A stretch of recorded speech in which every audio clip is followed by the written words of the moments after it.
Praise the lord. అందరికీ వందనములు. ఒరిస్సా రాష్ట్రములో సేవ చేసిన మిషనరీ అయిన నీనా ఆట్మన్ జీవిత చరిత్రను గురించి ఇప్పుడు కొన్ని విషయాలు మనం తెలుసుకుందాము. భారతదేశంలో సేవ చేసిన మిషనరీలలో అత్యున్నతమైన స్థాయిలో సేవ జరిగించిన ఘనత నీనా ఆట్మన్కే దక్కుతుంది. నీనా ఆట్మన్ జీవిత చరిత్రను చదివిన ప్రతివారు దేవునితో ఆమెకు గల సన్నిహిత సంబంధాన్ని ఇట్టే గుర్తించగలరు. ఆత్మీయ జీవితంలో అత్యున్నత శిఖరాగ్రాలను అధిరోహించిన నీనా ఆట్మన్ తన జీవితంలో దేవుని చిత్తానికి అత్యంత ప్రాధాన్యతనిచ్చింది. వృత్తిరీత్యా డాక్టరు అయినప్పటికీ సమస్త సౌఖ్యాన్ని విడిచిపెట్టి దేవుని పిలుపుకు లోబడి ఉద్యోగానికి రాజీనామా చేసి మారుమూల గ్రామాలలో పేదలకు పరిచర్య చేస్తూ అనేకులను వ్యక్తిగతంగా ప్రభువు కొరకు సంపాదించింది. దేవుడు ఆమెను ఎంతో బలంగా వాడుకున్నాడు. ఆమె వాక్య పరిచర్య ద్వారా అనేక చోట్ల ఉజ్జీవం వచ్చింది. దేవుడు ఆమెకిచ్చిన ప్రతి తలాంతును ఆయన నడిపింపు ప్రకారం ఆయన మహిమార్థమే వాడింది. అనేక గంటలు ప్రార్థనలో గడిపి దేవునికి అతి సమీపంగా జీవించింది. ఇటువంటి గొప్ప మిషనరీ యొక్క జీవిత చరిత్రను ప్రతి ఒక్కరూ చదివి విని లోతైన ఆమె ప్రార్థనా జీవితం ద్వారా సవాలు చేయబడి ప్రభువు కొరకు అనేక ఆత్మలను సంపాదించాలని ప్రార్థిస్తున్నాను. 1873 సంవత్సరం సెప్టెంబరు 4వ తేదీన మద్రాసులోని ఒక ఆంగ్లేయ కుటుంబంలో ఒక అందమైన పాప జన్మించింది. ఆ పాపకు నీనా అను పేరు పెట్టారు. నీనా తండ్రి ప్రతిభావంతుడైన ఇంజనీరు. అప్పటికే ఆయనకు అనేక మంది కుమారులు పుట్టారు. అయితే నీనా జన్మం వారి ఇంట్లో ఎంతో సంతోషాన్ని కలిగించింది. అందమైన నీనాను చూచిన వారందరూ ఈ బిడ్డ ఎటువంటి ప్రత్యేకమైన బిడ్డగా ఉంటుందో అనుకున్నారు. నీనా పెరిగి పెద్దదైన తరువాత నిజంగానే ఒక ప్రత్యేకమైన బిడ్డగా రూపుదిద్దుకుంది. చిన్నతనం నుండి నీనా అందంగా, ఆరోగ్యంగా, మెరిసే కళ్ళతో, గులాబీ రంగు బుగ్గలతో చూసే వాళ్ళను ఇట్టే ఆకర్షించేది. అంతేకాదు నీనా చాలా తెలివైనది కూడాను. ధనవంతుల ఇంట జన్మించిన నీనా తనకు వచ్చిన ప్రతి అవకాశాన్ని చక్కగా సద్వినియోగపరుచుకొని తన జీవితాన్ని బాల్యం నుండే చక్కగా మలుచుకుంది. విద్యలో అసమానమైన ప్రతిభను కనపరిచి ప్రతి తరగతిలోనూ ప్రథమ శ్రేణిలో ఉత్తీర్ణురాలై అనేక బహుమతులను గెలుచుకొని అందరి ప్రశంసలను మన్ననలు పొందుంది. విద్యలో ఆమెకున్న ప్రతిభను గుర్తించిన ఆమె తండ్రి నీనా కోరిక ప్రకారం వైద్య విద్యను అభ్యసించడానికి అనుమతించాడు. ఇంత ప్రతిభావంతురాలైనప్పటికీ నీనా హృదయంలో ఒక రకమైన కలవరం ఉండేది. జీవితంలో ఏదో వెలితి కనిపించేది. ఆమె కుటుంబం సహజంగానే దేవుని యందు భయభక్తులు కలిగిన కుటుంబమే అయినప్పటికీ ఆచారపరంగా చేసే కుటుంబ ఆరాధనలు, నామకార్థ భక్తి ఆమెకు నచ్చలేదు. దేవునితో ఒక ప్రత్యేకమైన అనుభవాన్ని కలిగి ఉండాలని నిశ్చయించుకుని యేసుక్రీస్తును తన స్వంత రక్షకునిగా ఆ యవ్వన ప్రాయంలోనే అంగీకరించింది. దేవుడు తన మహాకృపను బట్టి అనేకులైన గొప్ప దైవజనులతో ఆమెకు సహవాసం అనుగ్రహించాడు. వారి సహచర్యంలో దేవుని అశేషమైన వాగ్దానాల మీద స్థిర విశ్వాసంతో నిలబడడం నేర్చుకున్నది నీనా. త్వరలోనే ఆమె ఆత్మదాహం తీర్చబడమే కాకుండా ఆమెలో నుండి జీవజల ఊటలు ప్రవహించి అనేకుల ఆత్మదాహాన్ని తీర్చాయి. సహజంగానే తెలివైనదైన నీనా విద్యలో ఉత్తమ శ్రేణి సంపాదించి దేవుని మహిమపరిచింది. 21 సంవత్సరాలు నిండకముందే వైద్య విద్యలో పట్టా పొందింది. నీనా ఎక్కడ చదివినా, ఎక్కడ పనిచేసినా తన సత్ప్రవర్తన ద్వారా ఎంతో మంచి పేరు సంపాదించి తల్లిదండ్రులకు ఎంతో సంతోషాన్ని కలిగించింది. తన జీవితాన్ని పరిమళ సువాసనగా ప్రభువు పాదాల దగ్గర సమర్పించింది. 1894 సంవత్సరంలో నీనా డాక్టరుగా ఒరిస్సాలోని బరంపురంలో ప్రభుత్వోద్యోగంలో చేరింది. సంపూర్ణ సువార్త సేవలో ఉన్నవారి కంటే కూడా ఎక్కువ ఆత్మలను నీనా సంపాదించేది. ఎంతో జాలి, ప్రేమ కలిగి రోగులకు సేవ చేస్తూ క్రీస్తు ప్రేమను తన జీవితం ద్వారా వారికి చూపించేది. దేవుని సేవలో ఆమెకున్న ఆసక్తి, ఆత్మల పట్ల ఆమెకున్న భారం అనేక మిషనరీ సంస్థలను ఆకర్షించింది.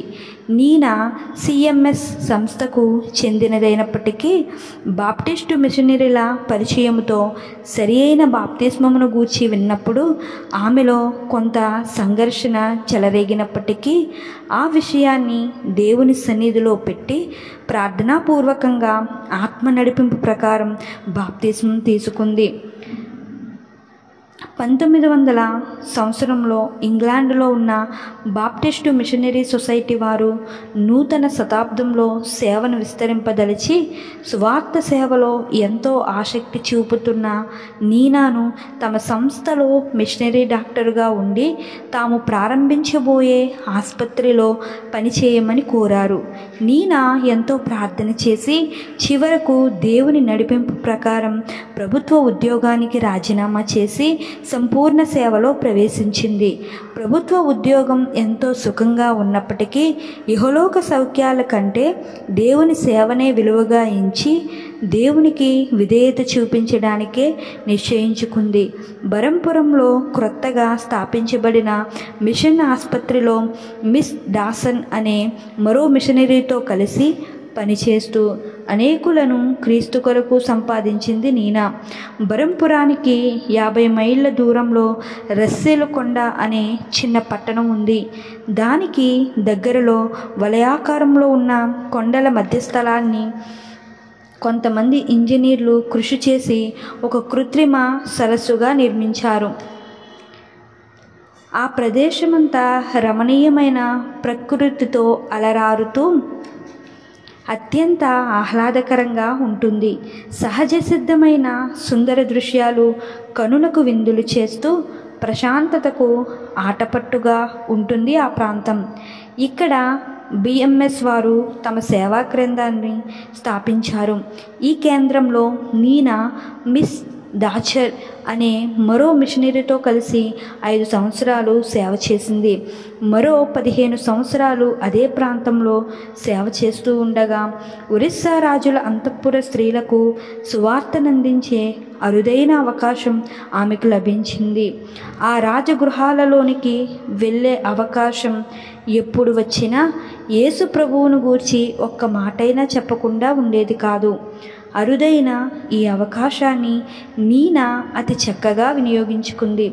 నీనా ఎంతో శాంతంతోనూ మృదుత్వముతోనూ వారికి సువార్తను అందించేది. ఆ రాజగృహాలను గూర్చిన ఆసక్తికరమైన విషయాలు ఆమె వ్రాసిన దొంగిలించబడిన దేవుడు అనే పుస్తకంలో వివరించబడ్డాయి. నీనా తరచుగా ఆ రాజగృహాలను దర్శించుట వలన వారికెంతో ఆప్తురాలైపోయింది. ఆ రాజగృహాలకు వెళ్ళడానికి ఆమె ఎన్నో అవస్థలు పడేది.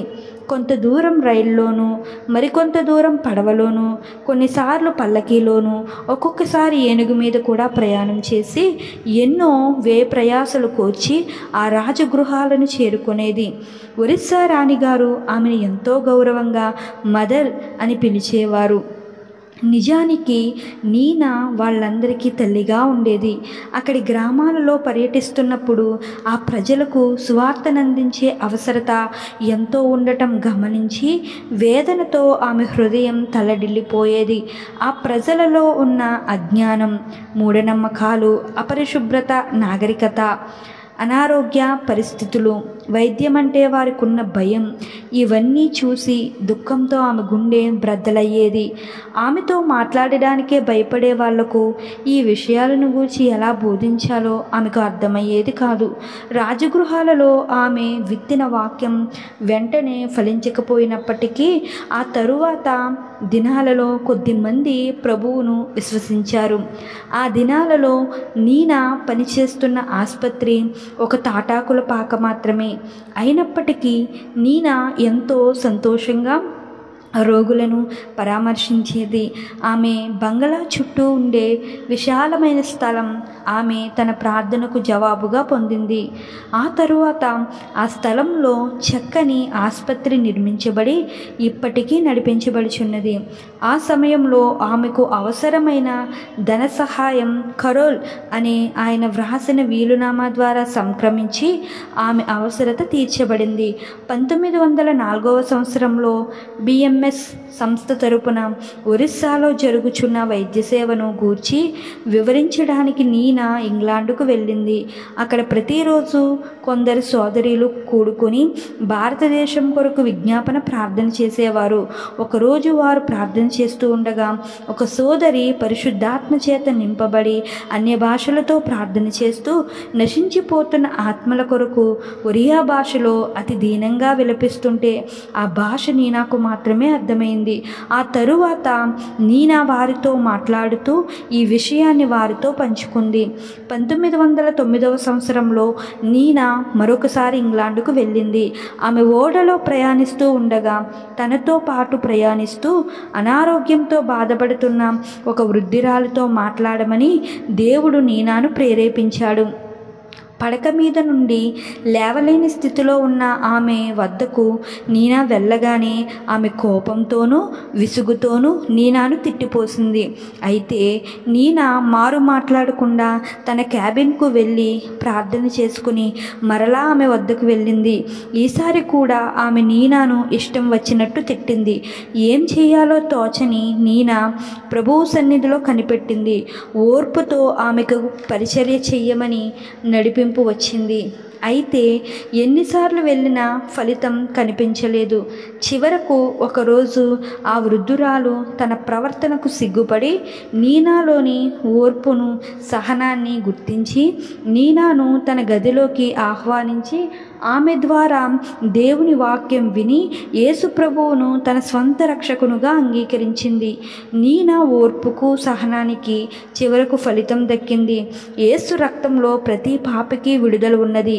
అయితే మనము ఓర్పుతో సహనంతో ఉన్నట్లయితే ఎటువంటి వారినైనా ప్రభువు కొరకు సంపాదించవచ్చునని నీనా రుజువు చేసింది.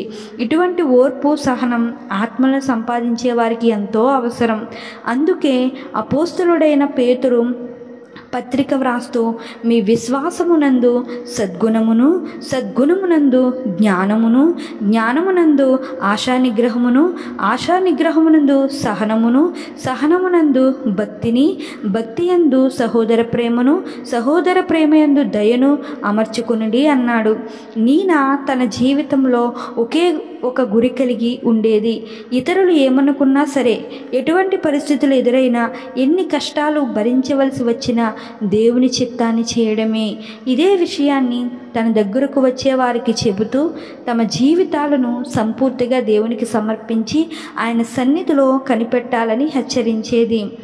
1915వ సంవత్సరంలో మూడవసారి ఇంగ్లాండుకు వెళ్ళినప్పుడు ఆమె జీవితంలో గొప్ప మార్పు సంభవించి ఆమె జీవితం మరో క్రొత్త మలుపు తిరిగింది. ఈ సంఘటన ద్వారా ఆమె దేవునితో ఒక లోతైన అనుభవం పొందింది.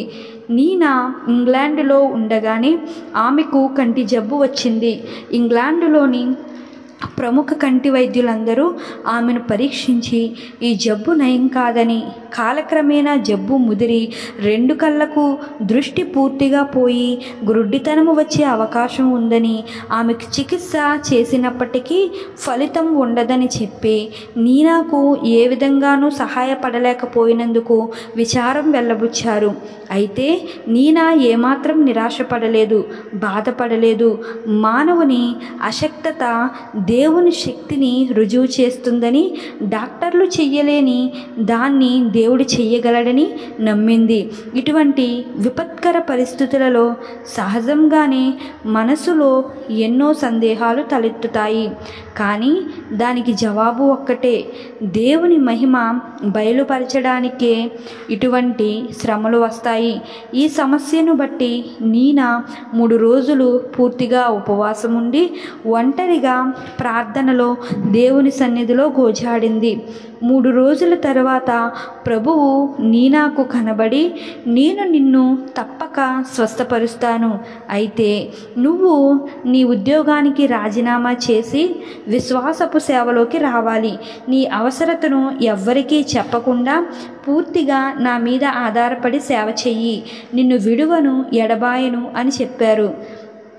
నీనా వెంటనే విధేయత చూపించి తన జీవితాన్ని సంపూర్ణంగా దేవునికి సమర్పించుకుంది. పరలోకపు వెలుగు ఆమెను తాకి ఆమెను సంపూర్తిగా స్వస్థపరిచింది.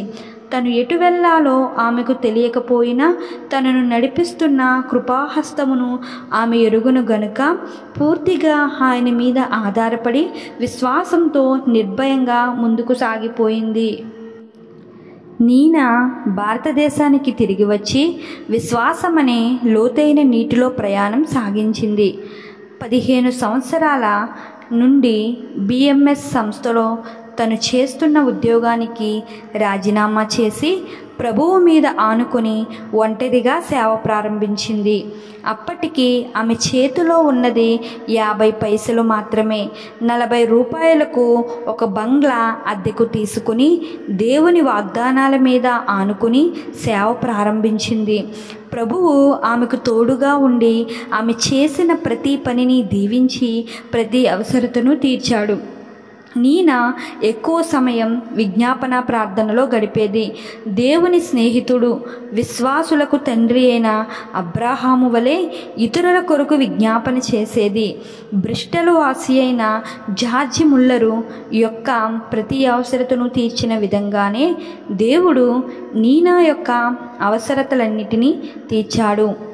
మరియ వలె ప్రభువు పాదాల వద్ద కూర్చొని ఆ మధురమైన సహవాసంలో అనేక గంటలు గడిపేది నీనా. దేవుని సన్నిధిలో మౌనంగా ఉండి కనిపెట్టినప్పుడు ఆయన అనేక విషయాలను మనకు బయలుపరుస్తాడనే గొప్ప సత్యాన్ని ఆమె గ్రహించి ఆయన సన్నిధిలో మౌన ధ్యానంతో కనిపెట్టేది. ఆమె నివాస గృహానికి ఎవరు వచ్చినా భక్తి ప్రపత్తులతో ఆరాధించగలిగేలాగా ఆమె గృహం ఎప్పుడు పరిశుభ్రంగాను ప్రశాంతంగాను ఉండి దేవుని సన్నిధిని ప్రతిబింబిస్తూ వచ్చిన వారి హృదయాలు ప్రార్థన వైపు మళ్లించేదిగా ఉండేది. ఆమె ఇంటికి వచ్చిన వారు ఆత్మ సంచారాన్ని అక్కడ చూడగలిగేవారు. నీనా ప్రార్థించిన ప్రతి అంశానికి ఎంతో త్వరగా జవాబు వచ్చేది. ఎంతో విశాల హృదయంతో తన ప్రార్థనా సహాయం కోరి వచ్చిన వారందరి కొరకు ఎంతో భారముతో ప్రార్థన చేసి దేవుడు తనకిచ్చిన నడిపింపు ప్రకారం వారికి సలహాలిచ్చి క్లిష్టమైన పరిస్థితులలో సరైన సహాయం అందించేది. ఆమె ఇల్లు పరిశుద్ధాత్మ శక్తికి నిలయంగా ఉండి అలసిపోయి వచ్చిన అనేకులైన విశ్వాసుల ఆత్మలకు సేదతీర్చే ఒయాసిస్లా ఉండేది. ఆమె ప్రార్థన నడిపింపు ద్వారా తమ జీవితాలలో ఆయా పరిస్థితులలో దేవుడిచ్చిన విడుదల జయములను బట్టి సంతోషముతో దేవుని స్తుతించేవారు. పరిశుద్ధత, ప్రేమ అనే 2 ముఖ్య లక్షణాలతో కట్టబడిన ఆమె ఆత్మీయ జీవితం ప్రతి తుఫాను, వరద తాకిడిని తట్టుకొని స్థిరముగా నిలబడి అనేకులకు ఆశ్రయమిచ్చింది. 1918 సంవత్సరం నాటికి నీనా తన జీవితంలో ఉన్నతమైన శిఖరాగ్రాలను చేరుకుంది. దైవజనుడైన సాధు సుందర్ సింగ్ గారు బరంపురం వచ్చినప్పుడు 14 రోజుల పాటు ఆయనకు ఆతిథ్యమిచ్చే అరుదైన అవకాశం నీనాకు లభించింది. ఆ దినాలలో నీనా ఆయనలో ఉన్న గొప్ప దైవశక్తిని గ్రహించి ఆయనతో తన విలువైన ఆత్మీయ అనుభవాలను పంచుకొని ఆయన నుండి అనేకమైన లోతైన సత్యాలను తెలుసుకున్నది. ఆ తరువాత ఎప్పుడు ఆయన గురించి మాట్లాడినా ఎంతో సంతోషంతో ఆయనను గూర్చి మాట్లాడేది. ఆయనలోని దీనత్వాన్ని ఎంతగానో శ్లాఘించింది. అంత గొప్ప దైవజనుడు చిన్న బిడ్డలాగా మాతో కలిసిపోయి ఉంటూ ఎన్నో విషయాలు నేర్చుకున్నారు అని చెప్పింది. ఆయనను గూర్చి ఎప్పుడు ప్రస్తావించినా ఎంతో గౌరవంగా మాట్లాడేది. ఆ తరువాత తాను వ్రాసిన ప్రకటన గ్రంథం మీద వ్యాఖ్యానాలు అనే పుస్తకంలో హతసాక్షి కిరీటాన్ని అభిలషించిన వానిగా ఆయనను గూర్చి వ్రాసింది నీనా ప్రారంభించిన ప్రార్థనా గుంపు బలమైన ప్రార్థనా బృందంగా ఉంటూ చిరకాలం నిలిచి ఉండి మంచి ఫలితాలను సాధించింది. ఆ ప్రార్థనా సహవాసంలో బలపడిన విశ్వాసులు గొప్ప సంఘ నాయకులుగాను సంఘ స్థాపకులుగాను అయ్యారు. బాలికల పాఠశాల ఇన్స్పెక్టరుగా పనిచేసి పదవీ విరమణ చేసిన మిస్ పేటర్సన్ అనే సోదరి తన శేష జీవితాన్ని నీనాతో కలిసి సేవ చేస్తూ గడిపింది. నీనా స్వంత సహోదరి మిసెస్ మెర్కార్ కూడా నీనాతో పాటు ప్రార్థనా గుంపులో ఉంటూ పరిచర్యలో నీనాకు ఎంతో సహాయపడింది. రాజమండ్రి వాస్తవ్యురాలైన మిస్ పి జోసెఫ్ అనే సోదరి నీనా ఆహ్వానం మీద బరంపురం వచ్చి నీనాకు సహాయకురాలుగా తన మరణ పర్యంతరం ఆమెతోనే ఉండిపోయింది. లాల్ మోహన్ పట్నాయక్, బ్రజానంద మహంతి అనే ఇద్దరు లాయర్లు, ఏసీ పాత్రో వంటి వారు ఆ ప్రార్థనా సహవాసంలో ఉండేవారు. విశాఖపట్నంలో మంచి పేరు ప్రఖ్యాతులు గల ప్రధానోపాధ్యాయుడైన డానియల్ లాజరస్ గారి సతీమణి ఒకసారి నీనాను కలుసుకోవడం తటస్థించింది. నీనా జీవితం ద్వారా ప్రభావితం చేయబడి తన భర్త మరణానంతరం నీనా ఆహ్వానం మేరకు బరంపురం వచ్చి సేవలో ఆమెకు సహకరిస్తూ ఆమెతోనే ఉండిపోయింది. మిసెస్ లాజరస్ ప్రార్థనా జీవితానికి, అతిథి సత్కారాలకు మంచి పేరు పొందిన సోదరి. విశాఖపట్నం విశ్వాసులు ఆమెను ఇశ్రాయేలీయుల తల్లి అని ఎంతో ప్రేమతో పిలిచేవారు. ఆమె ఎంతో శాంత స్వభావురాలు.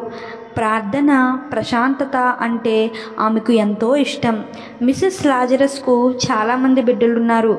ఆమె చేసిన బలమైన విజ్ఞాపన ప్రార్థనల ఫలితంగా వారందరూ ఉన్నతమైన ఉద్యోగాలలో ఉండటమే కాకుండా రక్షణ పొంది దేవుని కొరకు బలమైన సాక్షులుగా జీవించారు. ప్రార్థనతోనూ ప్రేమతో కూడిన క్రైస్తవ క్రమశిక్షణతోనూ ఆమె వారినందరినీ తీర్చిదిద్దింది. తన వద్దకు వచ్చిన విశ్వాసులను ఎంతో ప్రేమతో ఆహ్వానించి వారితో తన ఆత్మీయ అనుభవాలను పంచుకునేది. ఒకే గుత్తికి ఉన్న గులాబీల వలె నీనా, మిసెస్ లాజరస్ కలిసి ఉంటూ దేవుని సేవ చేసేవారు. మిసెస్ లాజరస్ తన వద్దకు వచ్చేవారితో ఎంతో ప్రేమతో మాట్లాడుతూ వారి సందేహాలను తీర్చి నీనాకు పరిచర్యలో ఎంతో సహాయకంగా ఉండేది. వారిద్దరూ కలిసి అంతము వరకు దేవుని ద్రాక్ష తోటలో ఎంతో నమ్మకంగా సేవ చేస్తూ మనుషుల చేత గుర్తించబడాలని ఆశించక దేవునికి నమ్మకమైన వారుగా జీవించారు. కాలక్రమేణా మరికొందరు ఆ ప్రార్థనా సహవాసంలో కలిశారు. వీరంతా తమను ప్రార్థనా సహాయం కోరి వచ్చేవారి కొరకు పట్టుదలతో, భారంతో విజ్ఞాపన చేసేవారు. అయితే నీనాతో చివరి వరకు ఉన్నవారు మిస్ జోసెఫ్, మిసెస్ లాజరస్లు మాత్రమే. తన సహాయము, సలహాల కోసము వచ్చేవారి కొరకు ఆ ఇంటి తలుపులు ఎల్లవేళలా తెరిచే ఉంచినా ఎవరైనా అతిథిని తమ వద్ద ఉంచవలసి వస్తే మాత్రం మొదటిగా ఆ విషయాన్ని దేవుని సన్నిధిలో పెట్టి ఆయన నడిపింపును తెలుసుకుని ఆ ప్రకారం జరిగించేవారు.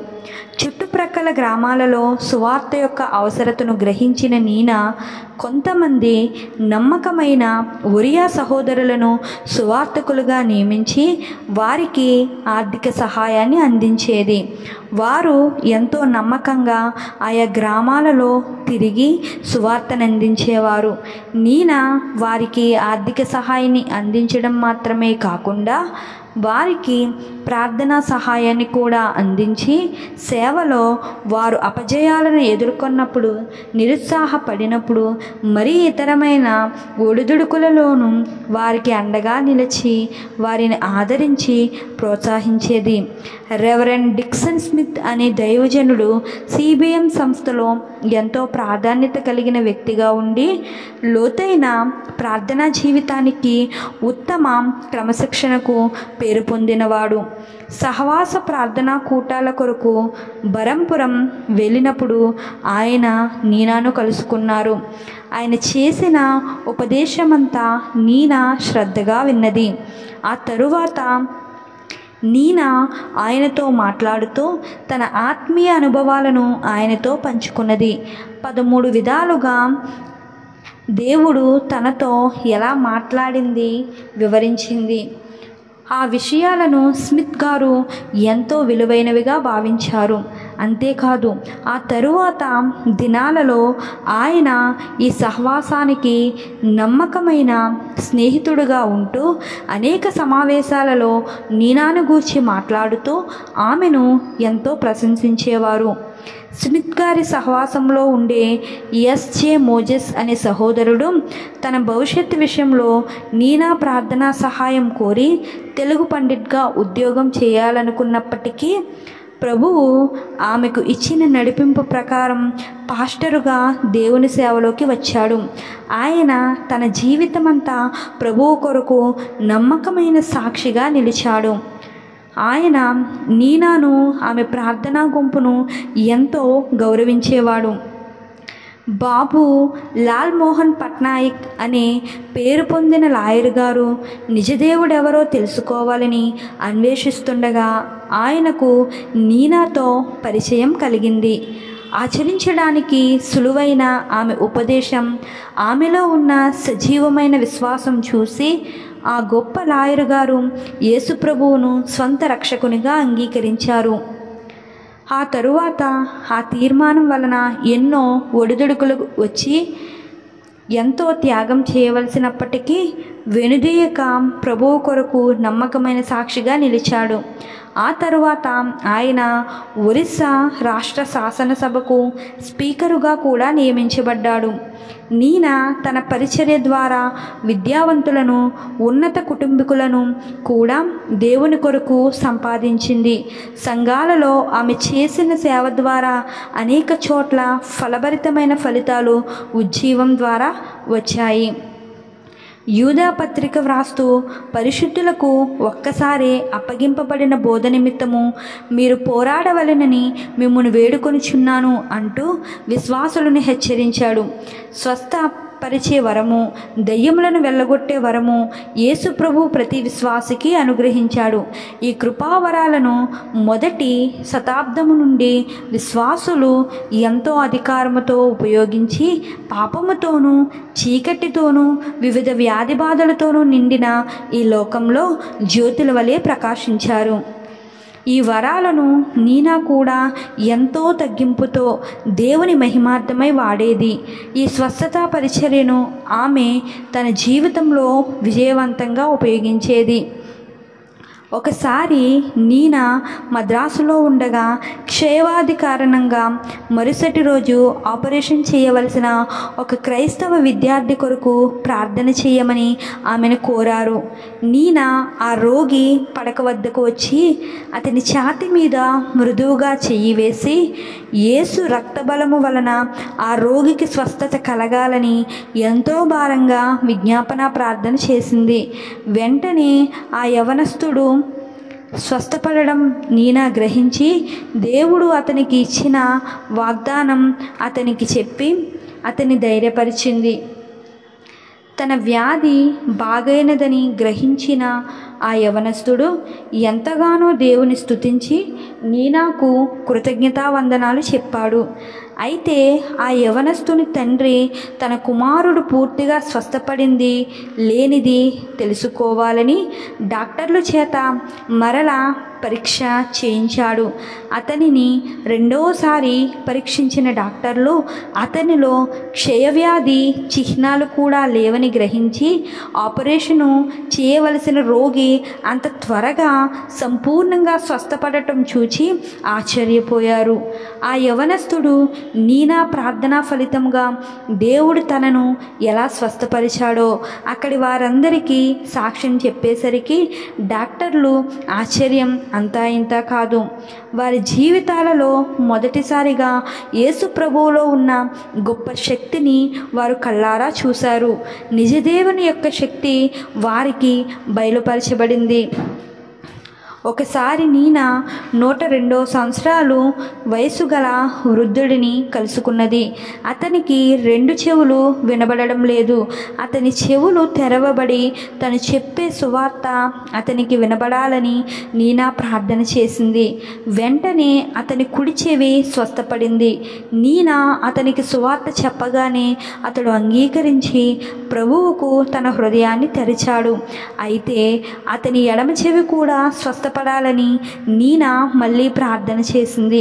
అయితే ఒక చెవి వినిపిస్తే చాలని అతడు ప్రభువును అంగీకరించడానికి అవసరమైన వర్తమానం అతనికి అందినది గనుక రెండవ చెవి యొక్క అవసరత అంతగా లేదని నడిపింపు వచ్చింది. నీనా వెంటనే దేవుని చిత్తాన్ని అంగీకరించి ఆయనను స్తుతించింది.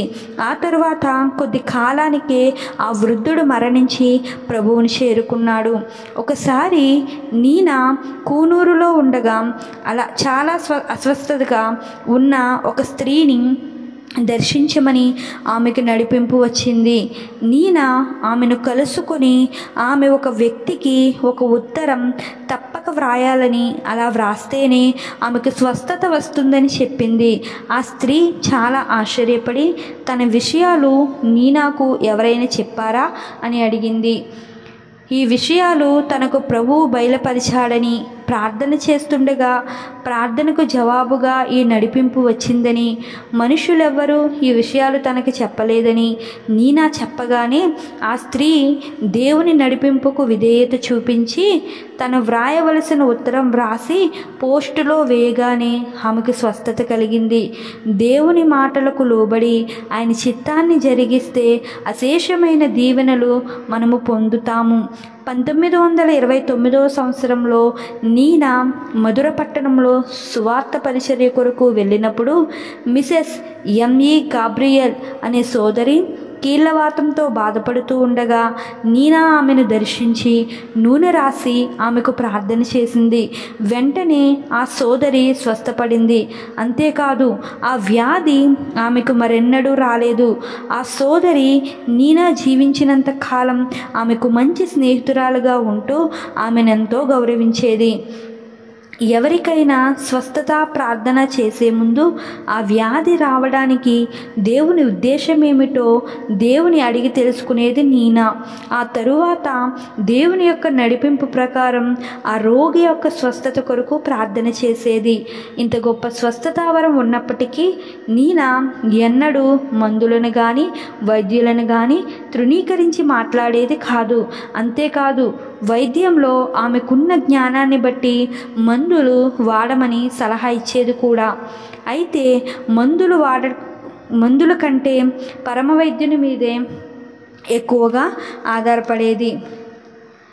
వాక్యాన్ని విత్తడం, ఆత్మల పంట కోసి సమకూర్చుకుని ఆనందించడం అనే మహాభాగ్యాన్ని దేవుడు దేవదూతలకు ఇవ్వలేదు కానీ తన బిడ్డలకు మాత్రమే ఇచ్చాడు.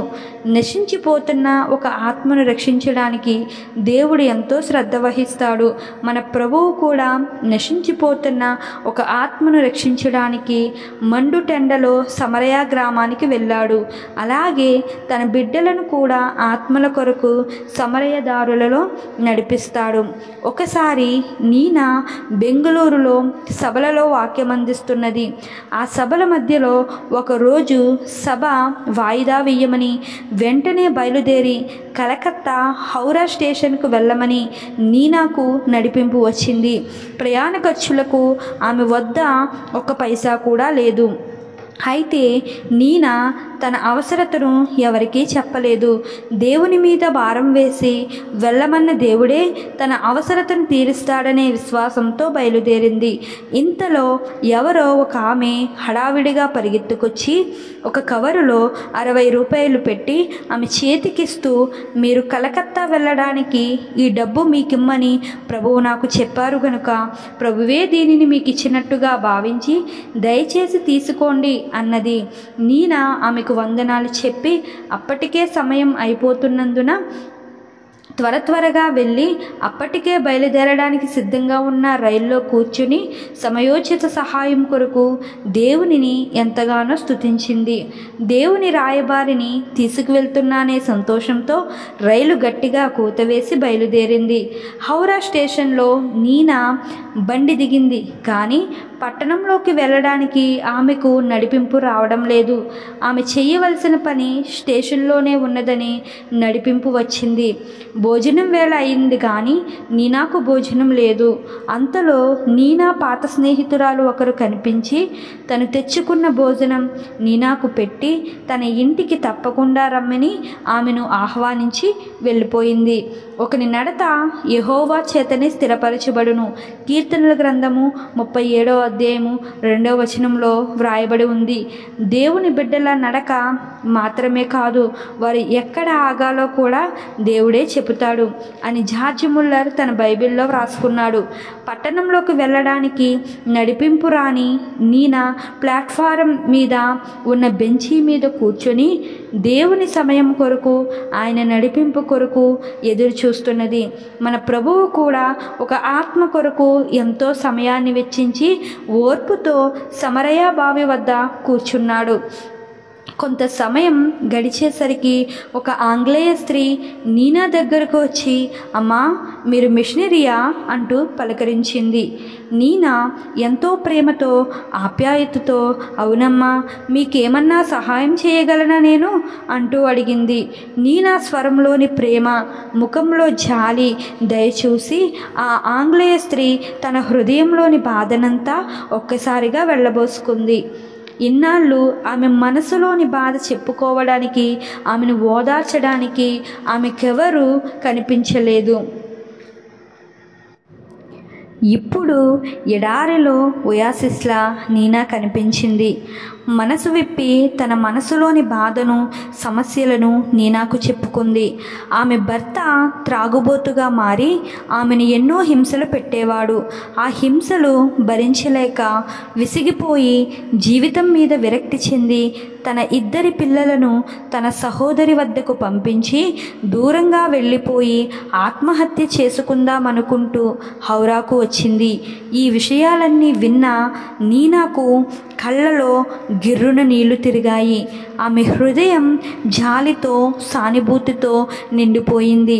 దేవుడు ఆమె సమస్యలన్నీ తప్పక తీరుస్తాడని, ఆమె పడుతున్న కష్టాలన్నీ దేవునికి తెలుసని, ఆమె చేసే ప్రార్థనలు విని దేవుడు ఆమె పరిస్థితులను తప్పక చక్కపరచగలడని ఆమెకు ధైర్యం చెప్పింది.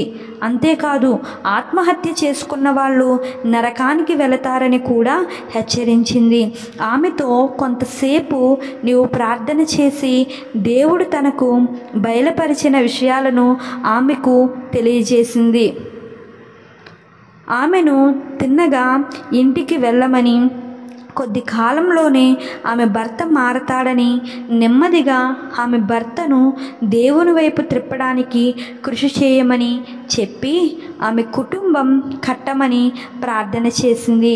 ఈ విషయాలు వినగానే ఆమె హృదయంలో నుండి గొప్ప భారం తొలగిపోయి మనసు తేలికపడింది. ఆ తరువాత ఒకరు చితికిపోయిన తన కుటుంబాన్ని కట్టుకోవడానికి ఢాకాకు వెళ్తే మరొకరు బెంగుళూరు వచ్చి సభలు జరిగించారు. నీనా చెప్పిన మాటలు వృధా కాలేదు. కొద్ది కాలానికే ఆమె భర్త త్రాగుడుకు స్వస్తి చెప్పి దేవుని వైపు తిరిగాడు. ఆ గృహంలో శాంతి, సమాధానం, సంతోషం తిరిగి నెలకొన్నాయి. ప్రార్థన ఆ గృహంలో ప్రాముఖ్యమైన అంశంగా మారిపోయింది. కొద్ది కాలానికే ఎక్కడో ఉంటున్న బిడ్డలు కూడా తిరిగి వచ్చారు. ఆ గృహంలో ఆనందం వెల్లివిరిసింది. దేవుని కృపాహస్తం తోడుగా ఉన్నందున బెంగుళూరులో అనేక ఆత్మలను ప్రభువు కొరకు సంపాదించింది నీనా. రక్షించబడిన వారు తమంతట తామే ముందుకు వచ్చి వారి జీవితాలలో దేవుడు చేసిన గొప్ప మార్పును గూర్చి సాక్ష్యమిచ్చారు. నీనాకు దేవుడు అనేక మంది ఆత్మీయ కుమారులను కుమార్తెలను దయచేశాడు. కొంతమంది సేవకులు ఎంత పరిశుద్ధంగా జీవించినప్పటికీ వారికి ఆత్మీయ సంతానం లేక ఫలాలు లేని వృక్షాలులాగే మిగిలిపోతారు. ఈ విషయంలో వారు దేవునికి లెక్క చెప్పవలసి ఉంటుంది. మరికొంతమంది సువార్త ద్వారా ఆత్మీయంగా ఎందరో బిడ్డలను సంపాదించుకుని జ్యోతుల వలె నిరంతరం ప్రకాశిస్తుంటారు. ఒక ఆత్మీయ పోరాటం వచ్చినప్పుడు మనం ఆత్మలో సంపాదించుకున్న బిడ్డలు మన పక్షంగా స్థిరంగా నిలబడి విశ్వాసంతో ప్రార్థనా పోరాటం సాగిస్తారు. ఆత్మీయ యుద్ధం చెలరేగినప్పుడు మనం ఎవరో సంపాదించిన ఆత్మల మీద ఆధారపడి వాళ్ళు ఆదుకుంటారనుకుంటూ పోరాడితే పరిస్థితి విషమంగా ఉంటుంది. తన కిరీటంలో ప్రకాశించడానికి రత్నాల వంటి అపురూపమైన ఆత్మల అన్నింటినో నీనా సంపాదించుకుంది. యవన కాలమందు పుట్టిన కుమారులు బలవంతుని చేతిలో బాణముల వంటి వారు. వారితో తన అంబుల పొది నింపుకొనినవాడు ధన్యుడు. అటివారు సిగ్గుపడక గుమ్మములో తమ విరోధులతో వాదించుదురు. కీర్తన గ్రంథము 127వ అధ్యాయము 5వ వచనము. దక్షిణ భారతదేశంలో నీలగిరి కొండల దగ్గర ఉన్న కోయంబత్తూరు చాలా చల్లని ప్రదేశం. వేసవిలో అనేక ప్రాంతాల నుండి వచ్చిన వారికి విశ్రాంతి తీసుకోవడానికి ఇది అనువైన ప్రదేశం. ఏటేటా దేశం నలుమూలల నుండి అనేక మంది ఈ చల్లని ప్రదేశంలో గడపడానికి వస్తుంటారు. ఒక సంవత్సరం నీనా తన 2 సహచరులతో కలిసి ఈ స్థలంలో దేవుని చేత బలంగా వాడబడాలని ఆశిస్తూ వచ్చింది. త్వరలోనే ఆమె వచ్చిన వార్త అక్కడున్న క్రైస్తవులందరికీ తెలిసిపోయి ఆమె రాకకు ఎంతో సంతోషించి ఆమె చెప్పే దేవుని వర్తమానం వినాలని ఎంతో ఆశించారు. దగ్గరలోనే ఉన్న పొడనూరు అనే గ్రామంలో ఉజ్జీవ సభలు ఏర్పాటు చేయబడ్డాయి. అయితే ఆ గ్రామంలో రోమన్ క్యాథలిక్కుల ప్రభావం ఎక్కువగా ఉన్నందువలన క్రైస్తవ సంఘం అభివృద్ధి చెందడం లేదు. ఆ గ్రామంలోనే ఉన్న ఒక క్రైస్తవ సోదరి ఏదో తెలియని అనారోగ్యంతో బాధపడుతున్న తన కుమార్తె కొరకు ప్రార్థన చేయమని ఒక ప్రత్యేక వర్తమానం నీనాకు పంపింది. నీనా తన 2 సహచరులతో కలిసి అనుకున్న దానికంటే ముందుగానే సభలు జరిగే గ్రామానికి వచ్చింది. వారి రాక కోసం ఆతృతగా ఎదురు చూస్తున్న ఆంగ్లేయ సోదరి వారిని సాధారణంగా ఆహ్వానించి తన ఇంటికి తీసుకెళ్ళింది. వారు ఒక గదిలోకి వెళ్ళగానే తలదించుకుని మగతగా ఒక కుర్చీలో కూర్చున్న ఒక అమ్మాయి వారికి కనిపించింది. ఆ అమ్మాయిని చూడగానే ఇది శరీర సంబంధమైన వ్యాధి కాదని, ఆ అమ్మాయి చీకటి శక్తుల చేత పీడించబడుతున్నదని నీనా గ్రహించి తన 2 సహచరులను బయట ఉండి ప్రార్థన చేయమని చెప్పి తను ఒంటరిగా గదిలోకి వెళ్ళింది. ఆ అమ్మాయి అసలు ఎవరితోనూ మాట్లాడడానికి ఇష్టపడడం లేదు గనుక నీనా కావాలనే పలకరించి గుడ్ మార్నింగ్ పాపా అంది. గుడ్ మార్నింగ్ మెల్లగా గొనుగుతున్నట్టుగా అంది ఆ అమ్మాయి. నిన్ను చూడాలని వచ్చాను, మరలా నీనాయే అంది. చాలా సంతోషం. కొంతసేపు ఆగి ముక్తసరిగా అంది. నిజానికి నీనాను చూడడం ఆమెకు అసలు ఇష్టం లేదు. కుర్చీలో ముడుచుకుని కూర్చొని నీనా ఎంత త్వరగా వెళ్ళిపోతుందా అని చూస్తున్నది. నీనా నెమ్మదిగా గొర్రెపిల్ల రక్తంలో శక్తి కలదు, అద్భుత శక్తి అనే పాట పాడడం మొదలుపెట్టింది. ఆ అమ్మాయి మధురమైన ఆ పాట వింటూ దానిలో ఉన్న అర్థాన్ని గ్రహిస్తుండగానే ఆమెలో నుండి ఒక చీకటి శక్తి బయటకు వెళ్ళిపోవడం నీనా గ్రహించి గదిలో నుండి బయటకు వెళ్ళి అక్కడ ప్రార్థన చేస్తున్న తన సహచరులతో దేవుడిచ్చిన జయాన్ని గూర్చి చెప్పి సంపూర్ణ విడుదల కోసం బలంగా ప్రార్థన చేయమని చెప్పి మరలా లోపలికి వెళ్ళింది. నీనా గదిలో మోకరించగానే ఆశ్చర్యంగా ఆ అమ్మాయి కూడా నీనా ప్రక్కనే మోకరించింది.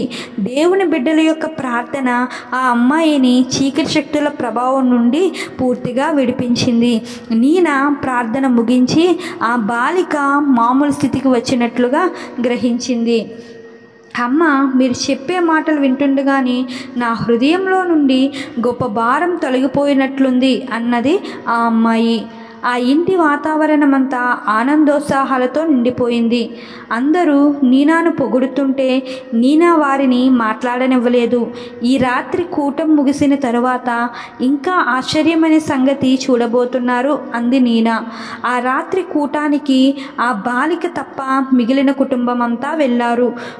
కూటంలో నీనా ఇచ్చిన వర్తమానం విని అనేకులు దీవించబడ్డారు. కూటం ముగించుకుని అందరూ తిరిగి వచ్చేసరికి భోజనపు బల్ల మీద రకరకాల వంటలు సిద్ధం చేయబడి ఉన్నాయి. స్వస్థపడిన ఆ బాలికే స్వయంగా అతిథులను ఆహ్వానించి తనే అందరికీ భోజనం వడ్డించింది.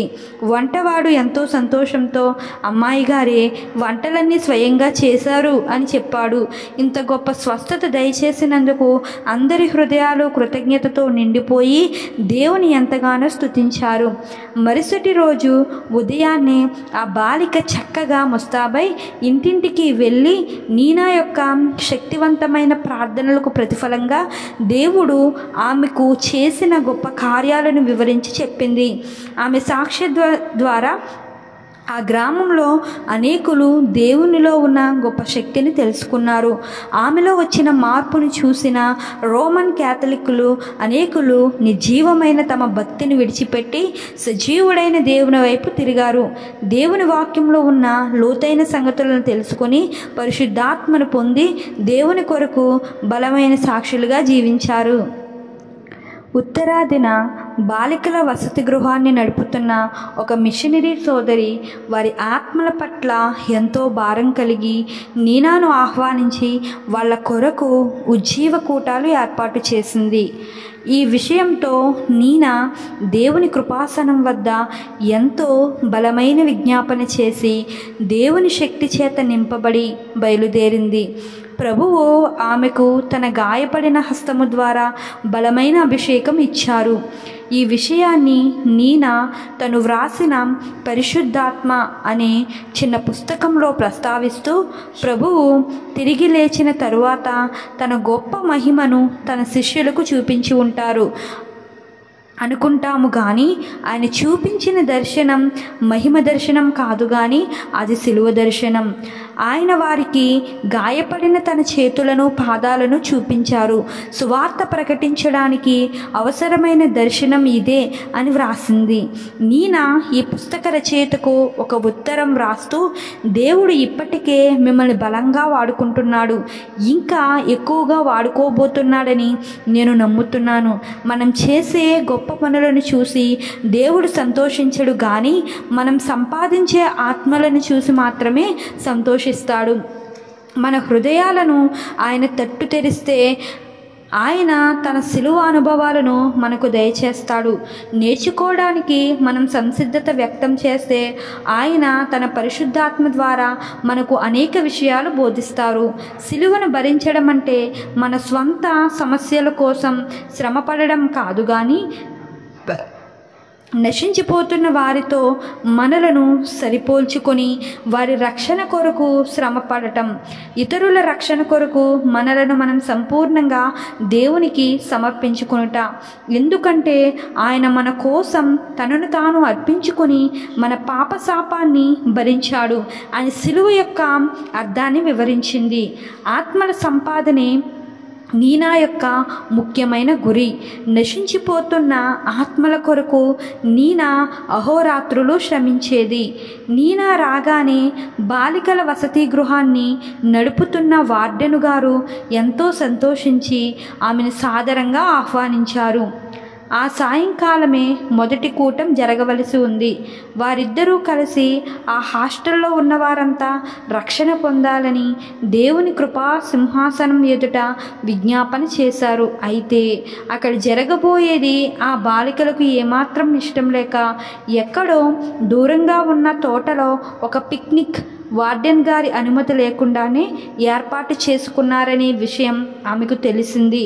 అక్కడికి వెళ్ళడానికి 50 రిక్షాలు కూడా మాట్లాడుకున్నారని తెలిసింది.